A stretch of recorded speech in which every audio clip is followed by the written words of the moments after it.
Olá! O pacote anticrime, elaborado pelo ministro Sérgio Moro, modifica uma série de leis, endurece as normas para as organizações criminosas e propõe formas de agilizar e até mesmo de evitar processos judiciais. Antes de chegar à Câmara, a proposta começou a ser debatida por juristas e profissionais da área de segurança. A polêmica já é grande. O Expressão Nacional de hoje trata de 2 pontos que dividem opiniões: a ampliação do conceito de legítima defesa para policiais e a novidade do plea bargain.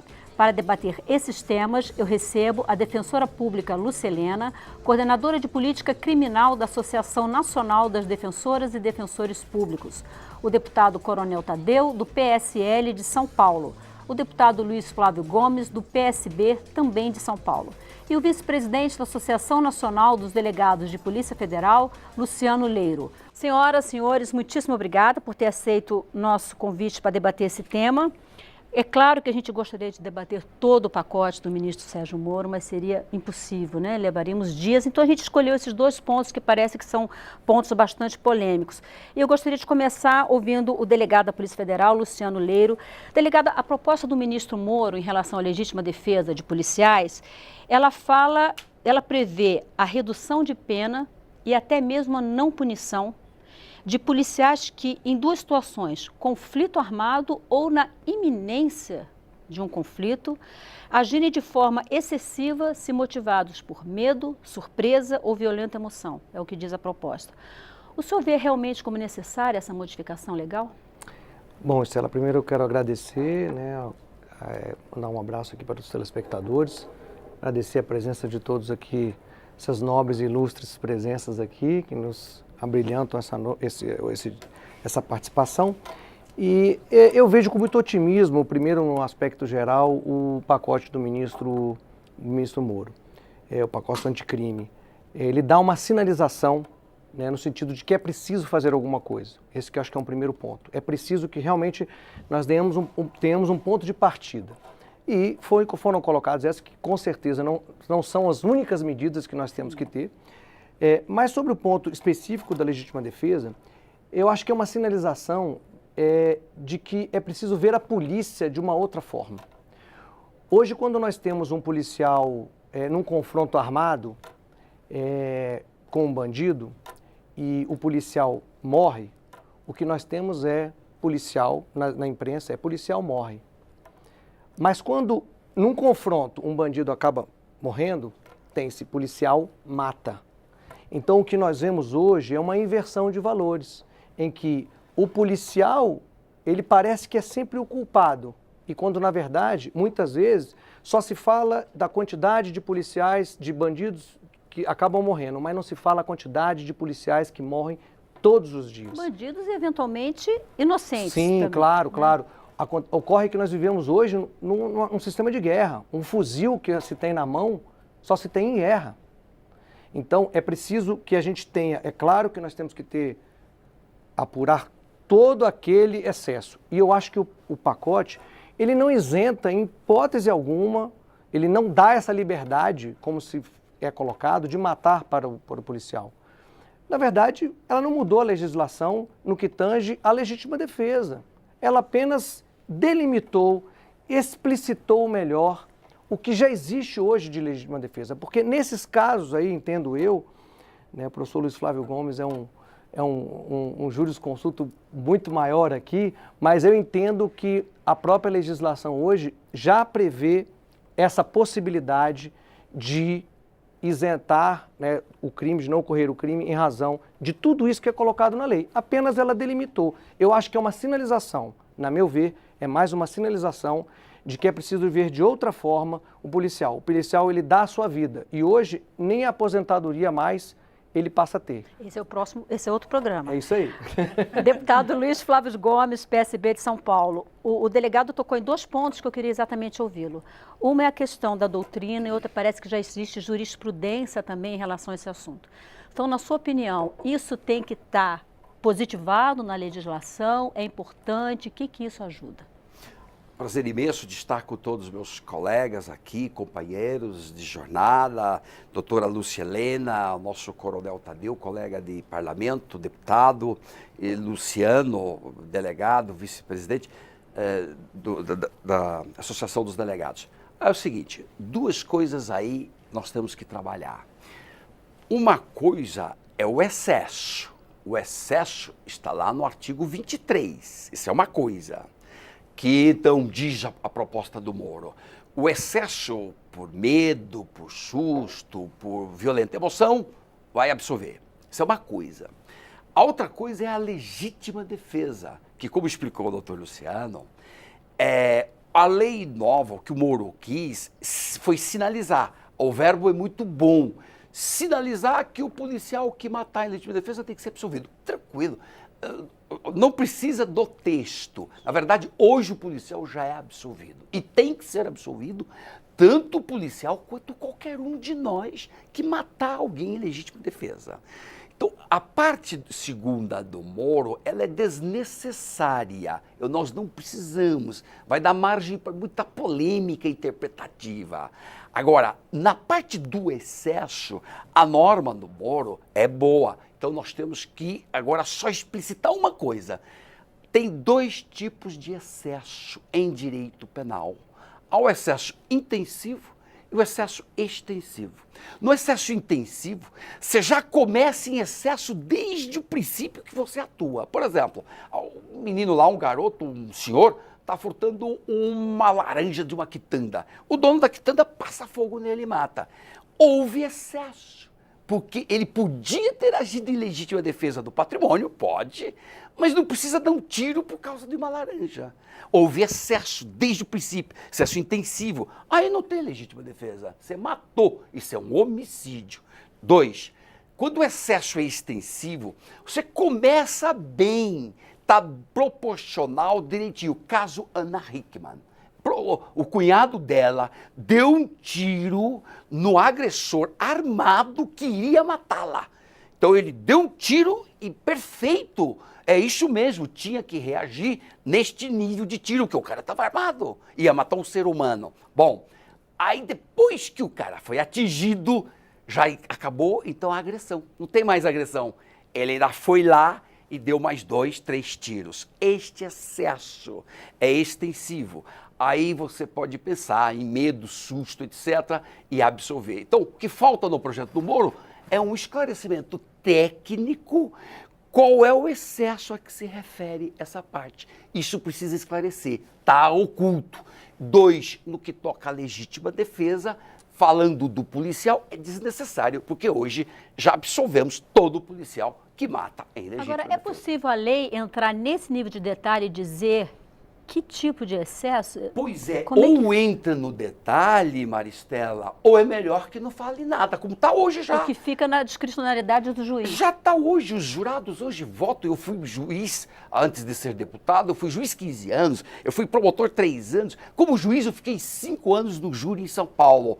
Tranquilo, sempre aplicamos a norma direitinho. Os jurados entendem quando o juiz explica. Então já absolvimos os casos de legítima defesa. Então, agora, se quer regulamentar, então vamos explicitar. Aí é muito técnico, eu sei que o tema é muito técnico, mas já que o Moro entrou no tema, nós vamos ter que dar essa contribuição para o projeto do Moro, de explicitar o que é o quê. Senão vira uma bagunça e vai tirar aí a boa aplicação da lei, como vem sendo bem aplicada no momento. Deputado Coronel Tadeu, PSL de São Paulo, o delegado Luciano Leiro comentou que quando num conflito morre um cidadão é morto pela polícia. A polícia mata o cidadão. E quando morre o policial morre. De fato, morrem muitos policiais nos conflitos, no dia a dia do Brasil.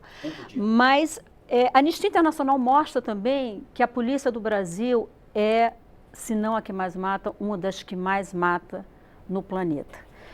A minha pergunta é, em que medida esse tipo de proposição contribui para melhorar esse quadro? Se é que contribui para melhorar esse quadro. Bom, olá Maristela, Lúcia, meu colega Luiz Flávio Gomes e o doutor Luciano Leiro. doutor Luciano fez uma abordagem interessante sobre a imprensa e praticamente o Flávio completou o raciocínio. A imprensa realmente, por vezes, ela distorce alguns casos, ou vários casos, ou por até não dizer quase todos os casos, quase a totalidade, onde envolve um confronto entre policiais e marginais. Sobre esse aspecto do projeto, quando trata da legítima defesa, e para o povo entender de uma forma bem simples o que significa isso, eu trabalhei na rua durante vários anos, né, e acompanhei não só algumas ocorrências, como principalmente os julgamentos. E, como diz o velho ditado, cada cabeça nós temos uma sentença. Não existe uma padronização dos nossos magistrados nesse tipo de abordagem. Com um determinado juiz poderíamos ter um tipo de julgamento e com outro juiz uma outra sentença diferente da primeira e às vezes casos muito parecidos. E na prática o que a gente via? O policial na rua tinha que torcer para o bandido ser ruim de tiro. Por quê? Toda vez que nós víamos um marginal com uma arma na mão, né, categoricamente falando para não ir para a legítima defesa putativa, que é uma outra modalidade, mas categoricamente falando, eu estou vendo um marginal na mão, eu já rezava para Deus para aquele cara ser ruim de tiro, porque se eu atirasse primeiro, eu seria condenado e às vezes por excesso. Com esse instituto que o ministro Sérgio Moro está querendo implantar no Código Penal, no artigo 25 agora, ele está protegendo essa possibilidade de qualquer pré-julgamento, né, numa situação de processo, de sentença, onde o policial não precisa mais torcer por o bandido ser ruim de tiro, ou seja, ele pode atirar, eu não preciso mais tomar o primeiro tiro. O policial também numa situação muito a cavalheiro de, já que ele não pode ser condenado, ou provavelmente não vai ser condenado, de ele agir com excesso? Falando doutrinariamente, nós temos o instituto da iminência da grave ameaça. Quando você vê um marginal com um fuzil na mão, ele não está vendendo bala no farol. Ele está assaltando de verdade. É isso que ele vai fazer. Então, portanto, a violência, a iminência dessa violência, ela já está estampada. Eu não preciso mais ficar pensando o que é que eu vou fazer. Eu espero ele tomar posição de tiro, coisa parecida. Na prática, falando bem na prática mesmo, para não discutir, né, os meandros da doutrina, né, e muito menos a jurisprudência, porque cada hora nós vamos ter uma decisão diferente. Mas na prática, eu falei, eu não preciso mais pensar. Ele está num farol, com uma arma na mão, né, andando em direção a um veículo ou ao meu veículo, e nós não estamos nem falando só de policiais, né, nós temos a questão de relógios lá no estado de São Paulo, nos faróis, nas grandes avenidas, onde existe o olheiro para olhar onde é que está o Rolex, né, e no outro farol já é dada a fita para o outro bandido, que armado ele vem. Agora, a hora que ele encontrar um atirador, ficou mais fácil para o atirador. Porque se eu estou vendo ele armado, eu sei o que ele vai pegar, o meu Rolex. Não vai pegar. Agora, é uma situação de risco, iminente mesmo, porque se eu quiser enfrentar aquele marginal, eu corro o risco de morrer com o tiro dele. Por que eu não posso dar o tiro primeiro? Agora eu posso. Né? Explicando bem, de uma forma bem simples mesmo. Vamos ver a Lucilena. Lucilena, eu gostaria de ouvir em relação a esse ponto, e eu queria saber se...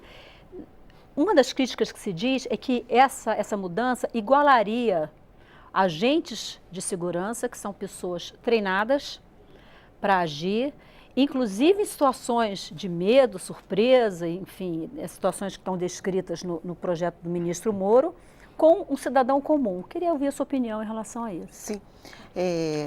Agradeço a oportunidade, Maristela, a oportunidade pela TV Câmara. Quero cumprimentar a todos. É uma honra muito grande para a Associação Nacional dos Defensores, a qual estou representando neste momento, estar aqui. Mas... Maristela, eu quero dizer o seguinte, o projeto, como um todo, só um pequeno introito, ele traz, ao ver da Defensoria Pública, violações a diversos princípios constitucionais. Bom, claro que ele tem o seu ponto positivo, que é acender a chama, acender a luz de que precisamos discutir segurança pública.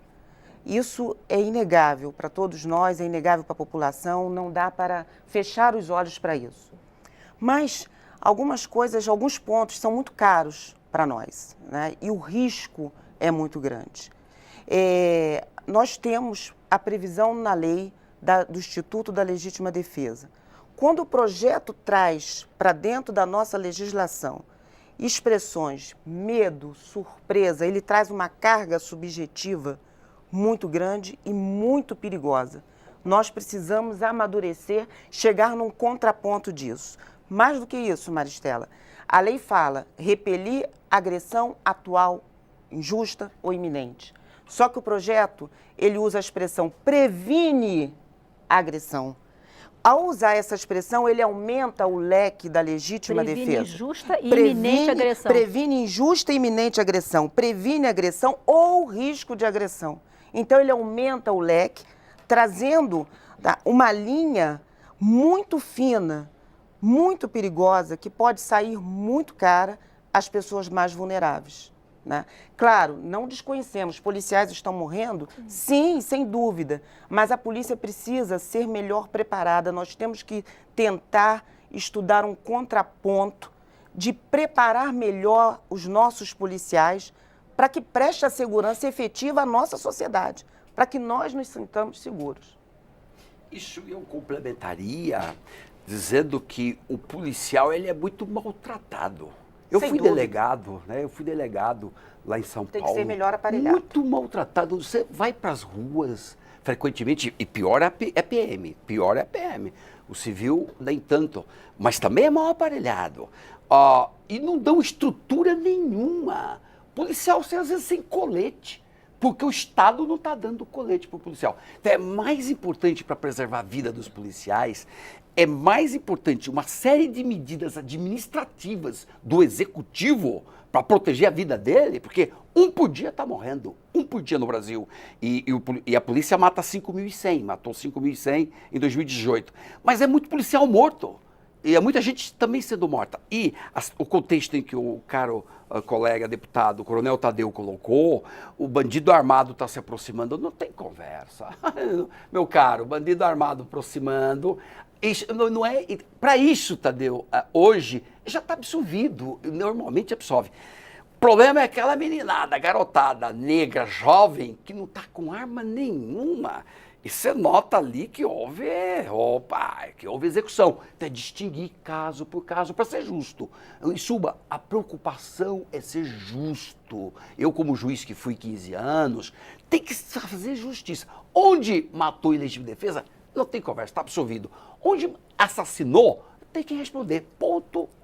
É assim que tem que fazer. O delegado queria falar, por se favor. me permite, eu queria só comentar que não existe, eu não consigo vislumbrar que o pacote ele possa dar esse incentivo a que o policial ele tenha uma carta em branco. Nenhum policial, com exceção daqueles que já estão fora da curva, e esses aí eles vão estar de qualquer forma, eles querem matar alguém.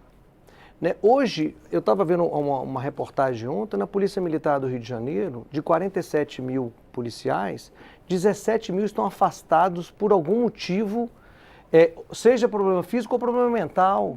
Eu assisti a reportagem, Exatamente. Então, os dados são alarmantes. Todos os policiais. Os dados civil são e militares? Não, militares. Militares. Polícia Militar. Ou Então, seja, quem faz a polícia ostensiva, que no Rio de Janeiro significa subir o morro, dar de cara inclusive com milícias. Mas isso não é só na Polícia Militar, em todas as polícias. polícias. A Polícia Federal tem um índice de suicídio enorme. Índice também de pessoas que estão aposentadas por invalidez, por saúde mental. Hoje a Polícia Federal tem 5 psicólogos para 10.200 policiais. 5 psicólogos. Então, assim, nenhum policial, ele quer matar. Repito, com exceção daqueles que, como toda corporação, são aqueles que não estão preparados, não é o exercício, não é a doutrina que as polícias ensinam. Agora, então, eu não vejo como sendo isso. O que nós precisamos é de dar incentivos. Concordo com o nosso deputado, que é preciso, sim, incentivos administrativos, né, aumentar o efetivo. A Polícia Civil do Distrito Federal, por exemplo, ela tem o mesmo efetivo de 1993 em quantidade, né? São 25 anos que se passaram e ela tem o mesmo número de policiais. Nós saímos de 1 milhão de habitantes, 1 milhão e 200 de habitantes para 3 milhões de habitantes. Então, realmente não há condições de você suportar isso. A Polícia Federal hoje tem 1/3 do seu efetivo vago. Quantas operações Lava Jato nós poderíamos estar fazendo, né, a mais, né? Ano passado, agora que a Polícia Federal fez quase 5 mil operações policiais no ano de 2018. Então, quanto mais nós poderíamos estar fazendo se nós tivéssemos esse quantitativo de suprido aí de vagas. São vagas, não é para abrir, não é vagas já existentes. Então, de fato, eu acho que, na minha visão, o pacote, é claro que o parlamento, e essa é a função mesmo, sim, tem condições de aprimorar, tenho certeza, como cabeças pensantes, como nós temos aqui, a sociedade também civil, a Associação dos Defensores, a Associação dos Delegados, nós podemos contribuir, mas eu acho que, a meu ver, a sinalização foi muito importante, a sinalização do pacote. O senhor quer falar, deputado? Gostaria mais um pouquinho, queria até elogiar a Lúcia, quando ela fala que nós devemos discutir mais segurança pública. Não tenho a menor dúvida que realmente se discute muito pouco. Mas muito mais que discutir, Lúcia, é praticar segurança pública. Porque hoje parece que os governadores têm um brinquedo na mão e fazem da polícia militar o que querem. Com certeza o meu colega Flávio, como ele citou que foi delegado de polícia em São Paulo, ele viu muito disso. Eu digo isso baseado em números.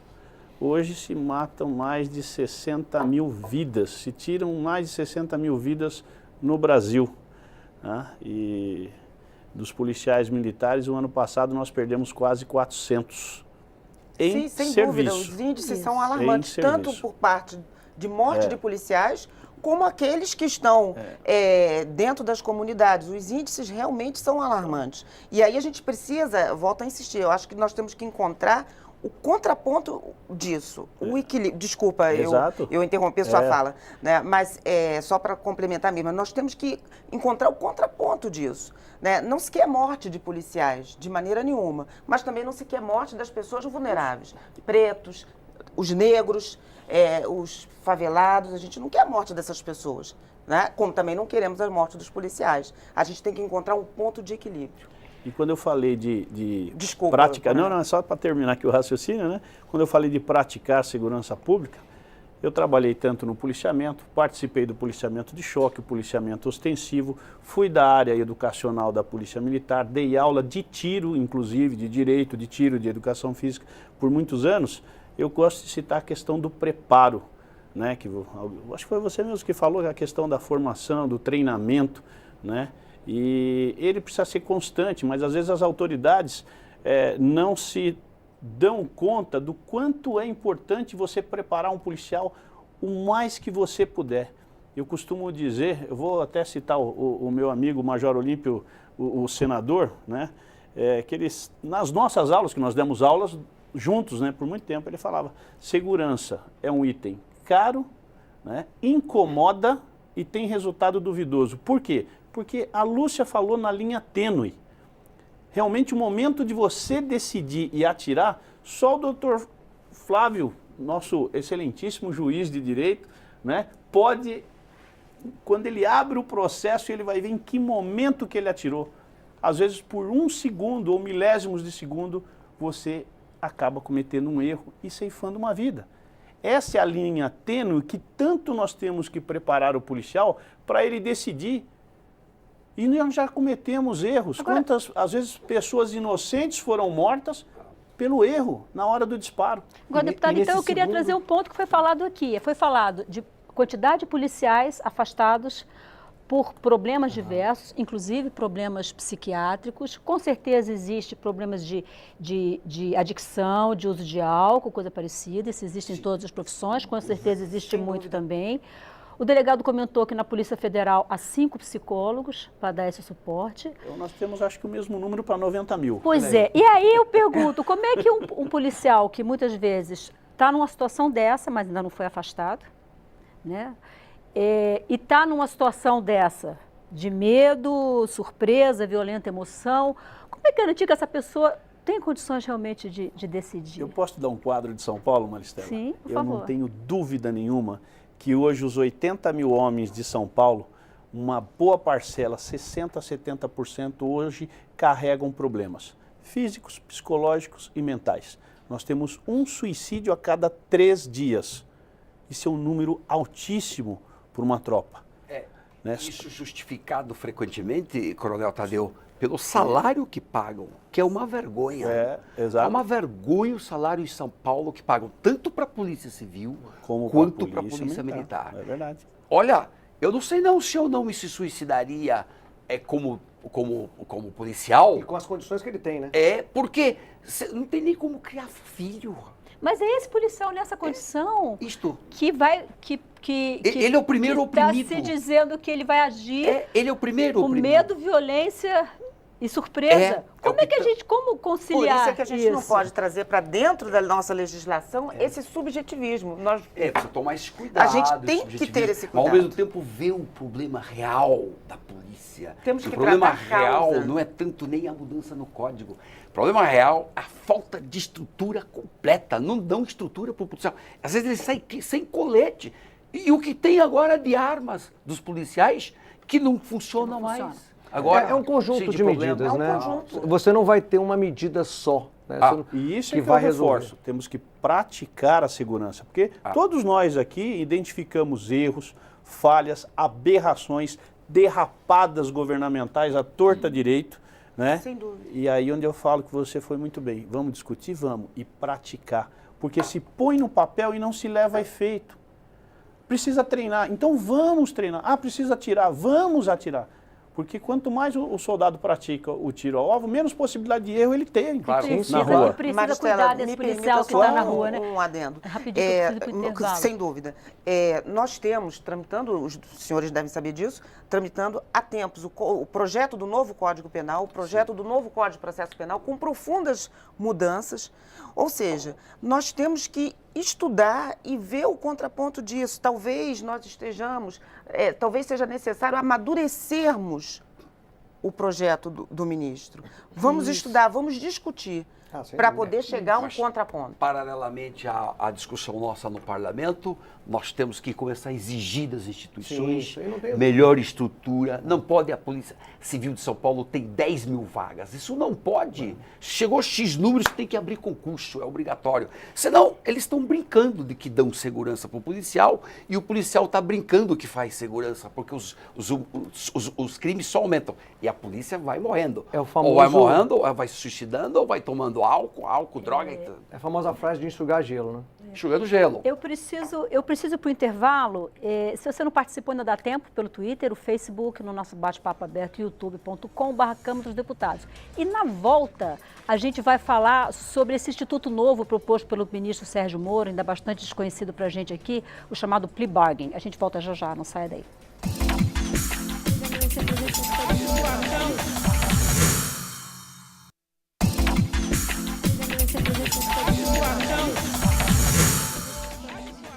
Olá, o Expressão Nacional está de volta. Hoje nós estamos debatendo alguns pontos do pacote anticrime do ministro Sérgio Moro.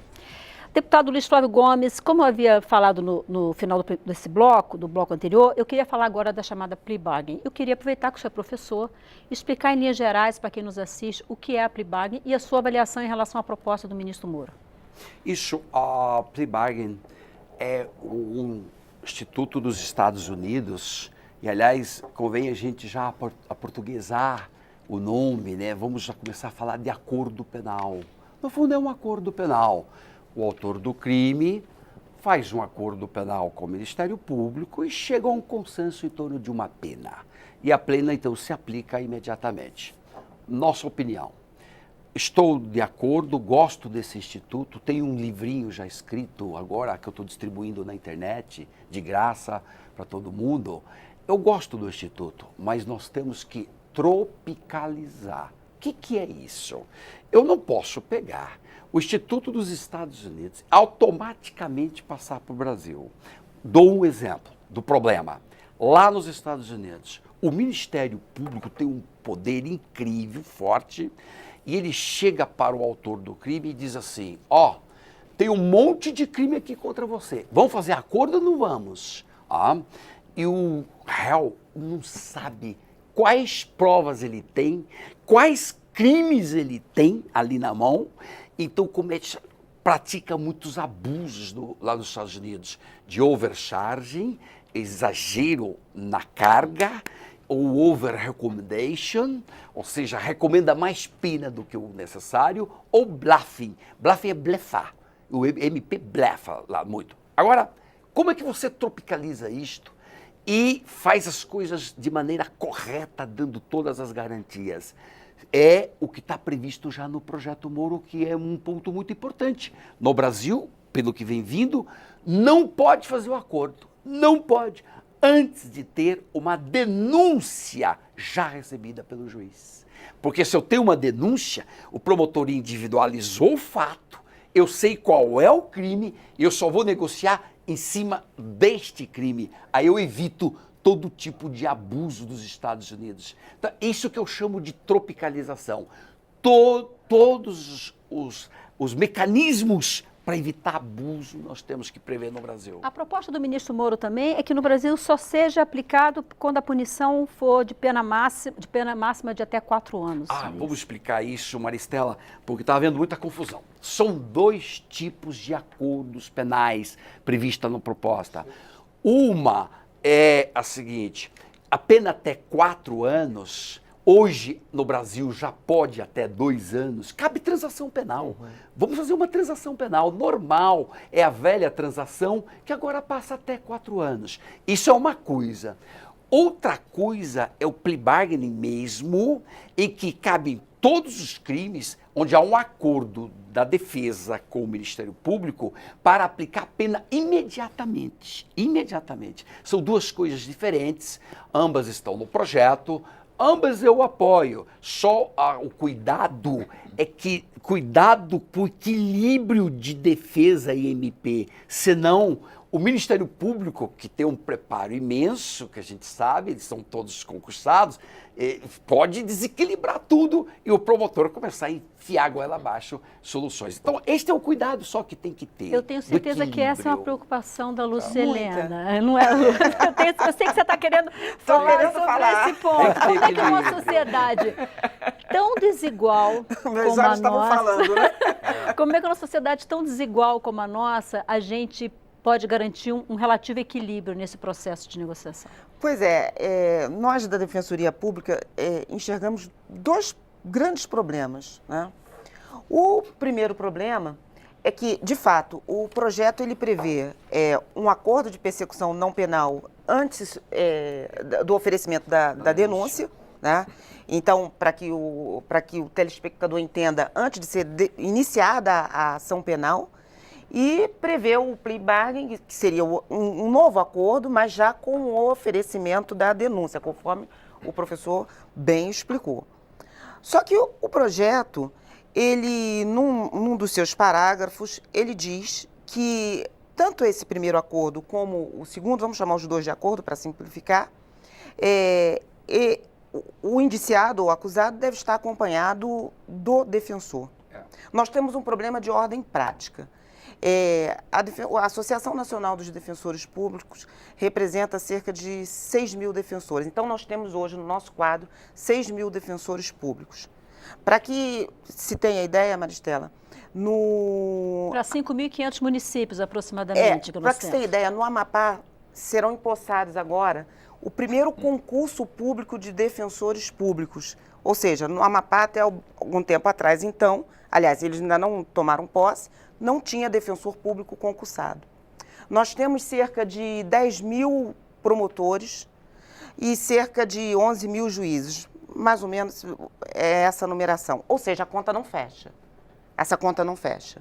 A conta entre quem acusa, a gente tem não fecha por quê? 21.000 que estão acusando, entre aspas, porque se você contra 6.000. Se você tem 10.000 promotores, você teria que ter pelo menos, concorda comigo, professor? 10.000 defensores. Isso entendendo que esses defensores públicos, né, vão ficar o tempo todo fazendo unicamente isso. Só que, na verdade, a defensoria, ela atua na área criminal, família e etc. e tal.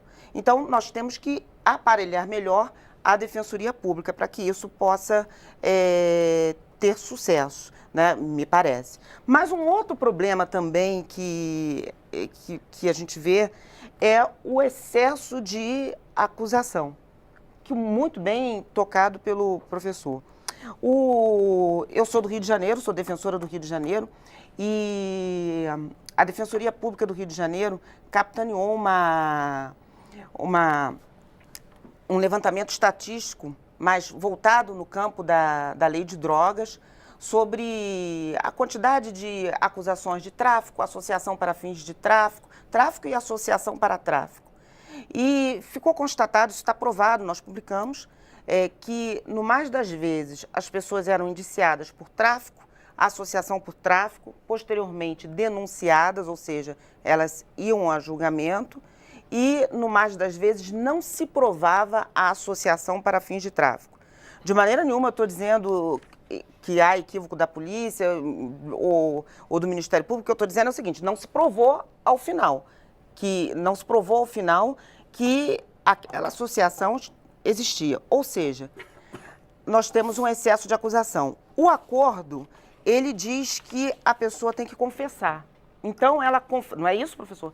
Né? A pessoa vai confessar o tráfico e a associação para o tráfico, para que tenha direito ao acordo, ainda que seja inocente, talvez, pela associação para o tráfico, ou que seja inocente até para tentar se livrar de um resultado muito desfavorável ao final. Então, essa preocupação com o excesso de acusação muito nos aflige. Né? A gente tem que encontrar um contraponto disso. Né? Nos Estados Unidos, a gente sabe que esse instituto ele vem sendo reestudado, vem sendo reavaliado, né? E talvez tropicalizar, como o professor bem diz, né? Mas, primeiro de tudo, é aparelhar a Defensoria Pública para que a gente possa garantir os direitos dos mais vulneráveis. Deputado Coronel Tadeu, na sua opinião, eu queria ouvi-lo em relação à plea bargain, inclusive em algumas sugestões que já surgiram nos debates, como, por exemplo, a participação obrigatória de um juiz nesse processo. Queria ouvi-lo em relação, inclusive, ao que foi falado aqui, essa desigualdade de condições de quem acusa e de quem defende. Eu queria destacar, eu gostei realmente dessa proposta de a gente passar a adotar a barganha, né, vamos dizer assim, a barganha penal, por alguns aspectos. O primeiro deles é aquela questão da impunidade, e eu vou falar pelo lado da polícia e pelo lado da sociedade. Quantas vezes você prende um sujeito em flagrante delito, seja lá por qualquer crime, né, importando o crime, e nos meios policiais, o doutor Luciano pode até confirmar, a gente tem aquela triste notícia. O bandido saiu primeiro que o policial da delegacia. Ele vai embora, sai livre, paga fiança, né? Pelo menos é o sentimento que a sociedade tem também. E não só fica o policial, como a sociedade. O segundo, o ponto que eu gostaria de destacar, é a questão da agilidade, da celeridade dos processos, que hoje a gente sabe que a polícia, que é o terceiro ponto, a justiça precisa se preparar para esse instituto. A própria Lúcia já comentou, falta defensor público. Mas será que nós vamos ter aquelas pequenas câmaras para resolver isso mesmo? Será que nós vamos ter juiz suficiente, promotor suficiente também? Porque isso pode aumentar num volume tão grande, né? E, ao mesmo tempo que eu pergunto, será que a justiça está preparada para isso? Será que o sistema prisional também está preparado? Porque senão, se já existe a superlotação, nós vamos colocar mais gente onde não cabe. Que é outro problema sério que a gente tem que enfrentar, né? Então, a ideia é muito boa. E por último, eu queria destacar que pequenas ocorrências que a Polícia Militar do Estado de São Paulo, eu digo pelo Estado de São Paulo, e alguns outros estados eu sei que acontece, né, elas existem algumas salas de conciliação, aquelas coisinhas bem pequenas, às vezes briga de casal, briga de vizinho, né, se traz as partes para dentro de um departamento de polícia e um policial vai fazer a mediação. E isso tem funcionado muito bem em São Paulo, tem aliviado muito a carga da delegacia de polícia, que sequer vai para lá, se resolve ali numa conversa. Eu gostaria de lembrar que existe um dado que 80% em alguns estados dos Estados Unidos, 80% dos processos são resolvidos por esse sistema. Vamos ver o delegado Luciano Leiro, que é a sua opinião? em relação a plea bargain? Eu acho que esse tipo de acordo penal, ele não tem volta, né? Nós vamos ter que trabalhar em alguma forma, né? Uma delas, por exemplo, muito bem disse o nosso deputado aqui, que é a questão da conciliação, né? Existem até projetos de delegado conciliador, enfim, você ter isso logo na base, no início, você tendo essa transação, esse acordo, essa conversa, para que isso não vá, porque realmente hoje o sentimento de impunidade é muito grande, porque os processos demoram anos. Então, é preciso sim a gente dar uma resposta. Então, eu vejo que isso é algo que não tem volta. Porém, a minha grande preocupação, e seguindo um pouco o que o nosso deputado Luiz Flávio Gomes colocou, é a questão também de como isso vai ser feito. Porque nenhuma instituição ela pode ter um poder ilimitado. E se nós colocarmos sem ter um contraponto, nós estamos dando mais poder ainda para uma instituição, que no caso seria o Ministério Público, e a gente precisa ter uma delimitação disso. Isso faz bem à instituição. Entre os poderes existe a delimitação de poderes. É importante ter isso. Por que eu digo isso? Porque, por exemplo, o Supremo Tribunal Federal decidiu que o Ministério Público ele tem a possibilidade de investigar. Ótimo, ok, foi decidido. Mas não existe uma legislação. Hoje não existe lei que delimite como que ele tem que fazer isso. Né? Como tem no inquérito policial, é um desafio para o Código de Processo Penal que está sendo avaliado, porque se quem podia investigar era a Polícia Judiciária e ela tem a delimitação, é preciso que também o Ministério Público tenha essa delimitação. Hoje o Ministério Público, através do seu inquérito, que chama PIC, né, Procedimento de Investigação Criminal, ela pode ficar 3, 4, 5 anos investigando e depois mandar para a Polícia Civil ou Polícia Federal para abrir um inquérito. Então, assim, ou seja, nós não temos um regramento nisso. Então, o meu grande medo é que haja seguindo um pouco do que o nosso deputado Luiz Flávio Gomes falou, é que isso seja bem delimitado, para que a gente tenha, para que não se dê, acabe se dando mais injustiça por conta da falta desse contraponto. Pois é, isso tem uma sugestão de como pode dar essa ideia do, um outro ponto, Marcela, do poder controla poder nesse caso? E um outro...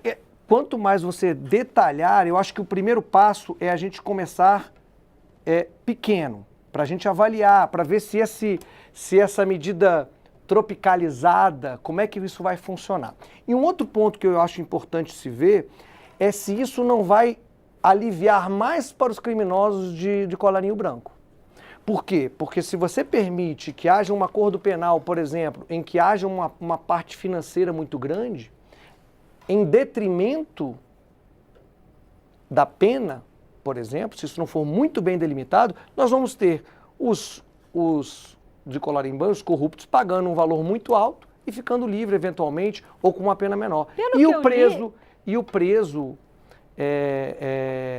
preso que não tem nem o defensor público, ele vai ficar sem. Isso tem que ficar muito bem delimitado. Eu sei que existem algumas regras para Parece que corrupção e roubo são alguns casos que ficam de fora. Mas mesmo um homicídio, por exemplo, em que o autor seja uma pessoa muito rica.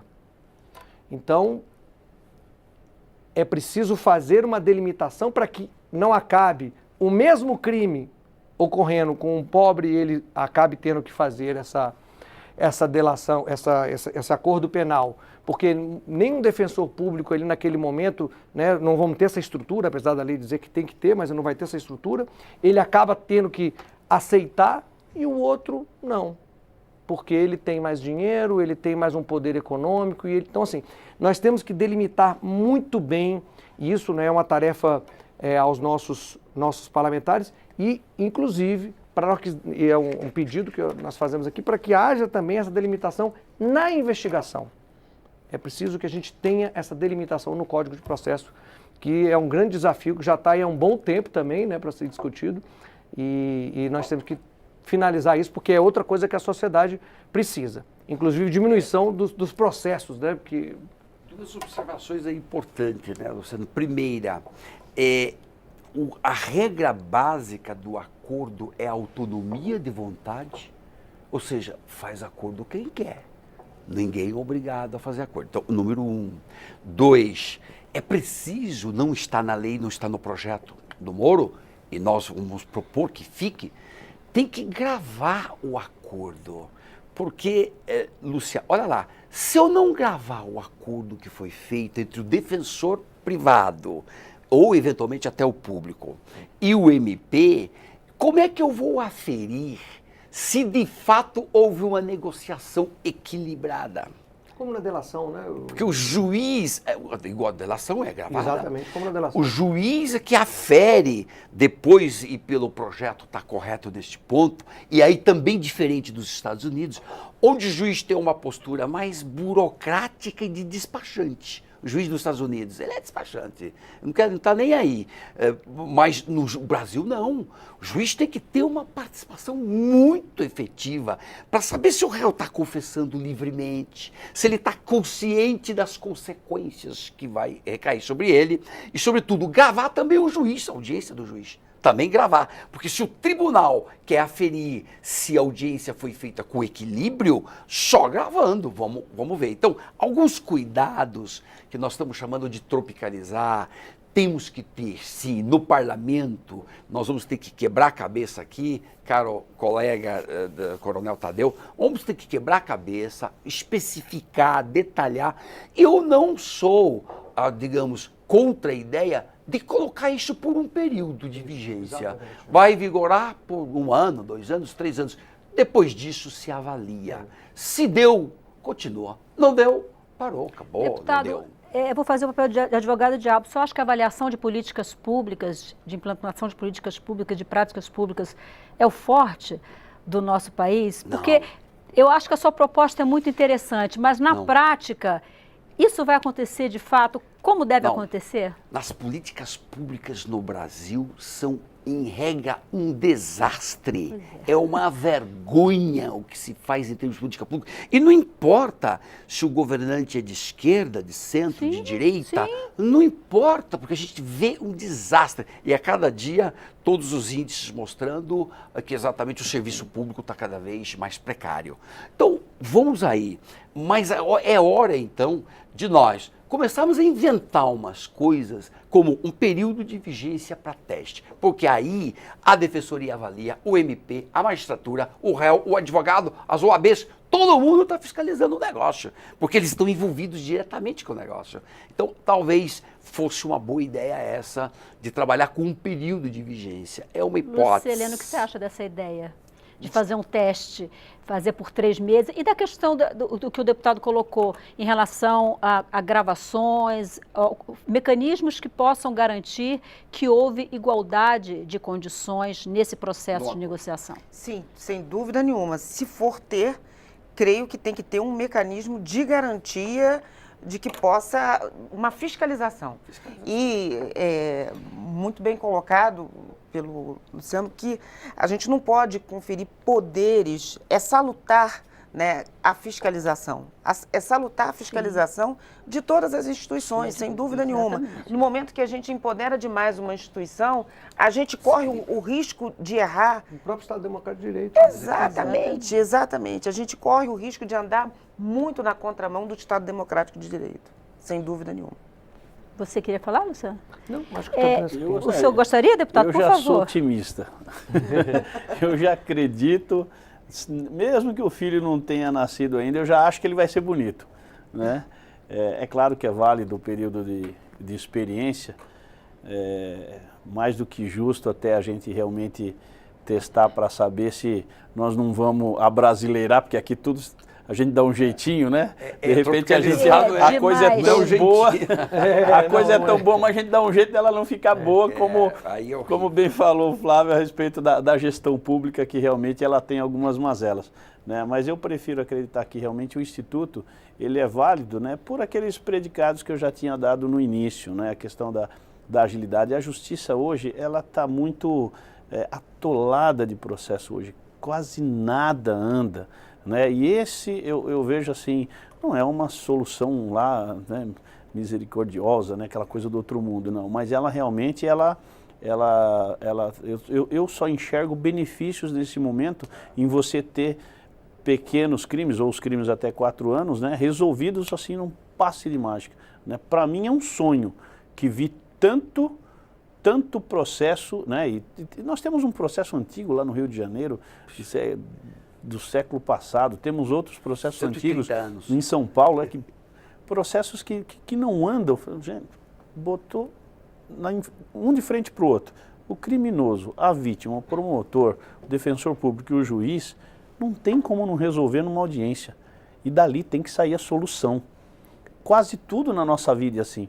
O nosso celular é assim, a gente bate na mão e resolve em 2 minutos. Só a justiça que não, né? Então, eu vou pelo lado otimista. Eu tenho assim, já certeza que vai dar certo. E um ponto muito delicado é quais penas nós vamos poder negociar. Isso. Na minha opinião, Isso, nós Estabelecer um tínhamos... universo, né? nós Isso tínhamos é que tem que ser bem fixar umas regras eu tenho uma aí. certa Exatamente. preocupação, porque o senhor lembra certamente, com certeza, da edição da Lei 9.099, o Instituto da Transação Penal.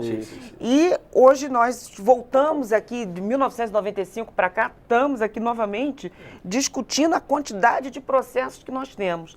Então, assim, a gente não pode cair que daqui a 20 anos, né, Volta o tema. voltemos a esse tema, poxa, não resolveu.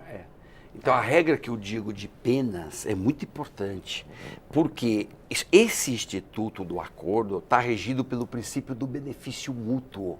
Tem que ser benefício para a defesa, tem que ser benefício para o Estado, que vai economizar um dinheiro incrível, porque os processos vão terminar rápido. E o que eu diria de penas? Eu tenho uma ideia inicial, para a gente debater, evidentemente. Acho que a regra tinha que ser penas alternativas, não prisão, a regra, salvo crimes violentos, crime organizado e, eventualmente, um caso ou outro de corrupção mais grave. Isto aí é cadeia, não tem conversa. Para esses não tem conversa. Uma parte é na cadeia. O resto, se colocar penas alternativas, efetivas, aí pode funcionar muito bem e ser beneficioso para o Estado e beneficioso para o réu. E para a sociedade, né? Que vai evitar colocar no sistema carcerário, um sistema carcerário falido como o nosso, alguém que eventualmente não precisaria estar lá. Terceira maior população carcerária do planeta, população. Né? E as pessoas condenadas efetivamente, porque tem acordo, já está condenada. Eu preciso encerrar o programa, só quer falar ainda, delegado? Não. Acho que está bem delimitado. Eu estou sendo informada que algumas pessoas querem saber da tramitação dessa proposta, como é que ela está tramitando aqui na Câmara, né? São 3 projetos. O projeto de lei, um projeto de lei ordinário, o PL 882, de 2019, o PL 881, de 2019, e um projeto de lei complementar, um PLP 38, de 2019. Pelo menos até ontem, a última hora que eu dei uma olhada, o presidente da Câmara ainda não havia despachado para as comissões para avaliação. As comissões vão ser instaladas nessa semana e certamente ele vai fazer isso nos próximos dias. Esses projetos, eles podem ir cada um para a comissão específica de que trata. O presidente da Câmara pode decidir criar uma comissão especial para tratar do tema. Eles podem passar a tramitar junto com outros projetos, que já estão em andamento aqui na casa, numa discussão mais avançada. Mas, se você tem interesse em acompanhar, você pode entrar na página da Câmara, lá em cima você vai encontrar atividade legislativa, proposições, cadastre o seu e-mail, que a partir daí, tudo que acontecer com esses projetos, você vai receber um e-mail com essa informação, você vai poder assistir, inclusive, pela internet, as audiências públicas, o grande debate que vai acontecer em torno disso. O que eu observei aqui nas participações que chegaram, é que a população está muito preocupada com a questão da legítima defesa dos policiais. O Carlos Alberto, de Nova Iguaçu, Rio de Janeiro, ele diz: o policial é um ser humano, sem reconhecimento de ninguém, sem apoio de ninguém, entregue a própria sorte nas ruas desse país. Amanda Alvarenga, ela diz pelo Twitter: num país em que a polícia atira deliberadamente, como num vídeo, ela cita um vídeo que nós não temos como mostrar, é um vídeo que viralizou recentemente, que mostra um morador do Complexo Alemão filmando o helicóptero da polícia que estaria atirando do alto em direção às pessoas no Complexo Alemão. E a Rita Bittencourt, via Facebook, ela diz: no mínimo contraditório esse pacote, pois como um pacote anticrime vai combater o crime ao mesmo tempo com intenções de liberação de armamento. Bom, esse pacote do ministro Moro, ele não traz essa questão do porte de arma. A posse de arma já foi decidida por um decreto do presidente, mas o porte de arma não está nesse pacote, Rita. Eu preciso encerrar o programa, quero agradecer a defensora Lucilena pela participação aqui no nosso debate, muitíssimo obrigada. Nós é quem agradecemos. Deputado Luiz Flávio Gomes, PSB de São Paulo, muito obrigada também por sua participação. Seja bem-vindo à Câmara dos Deputados, desejo ao senhor que está no primeiro mandato sucesso. Deputado Coronel Tadeu, PSL de São Paulo também, Obrigado. muito obrigado. Sucesso também, seu primeiro mandato aqui na casa. E delegado Luciano Leiro, muito obrigada também Eu que agradeço. por sua Associação participação. Nacional dos Delegados está sempre à disposição. Você de casa que nos acompanhou, que nos prestigiou com essa audiência, muito obrigado. Na próxima semana, nós vamos debater a medida provisória que proíbe o débito em folha da contribuição sindical, que somente pode ser paga via boleto. Esse é o tema da próxima semana. Eu sou Maristela Santana e a gente volta na próxima terça, às 9 da noite, ao vivo, aqui na TV Câmara. Até lá.